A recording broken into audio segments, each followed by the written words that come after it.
र अब यो केलाइसकेको छ।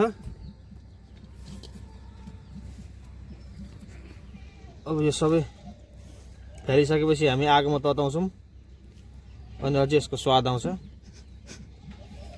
ल यो आगोमा पोल्दैछौँ हामी।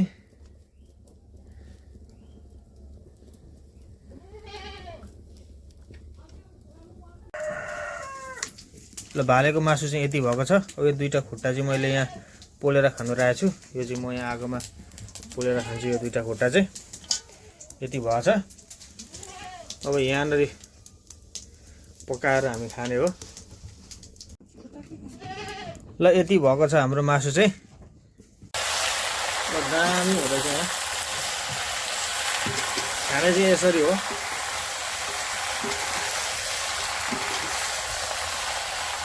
हल्का नुन हालिसकेको छ। यसो यो चाहिँ भुटेको मात्रै हो।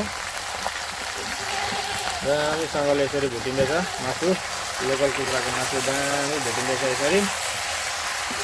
दामी हेर्दै खाउँ भइसक्यो। दामी छ दामी।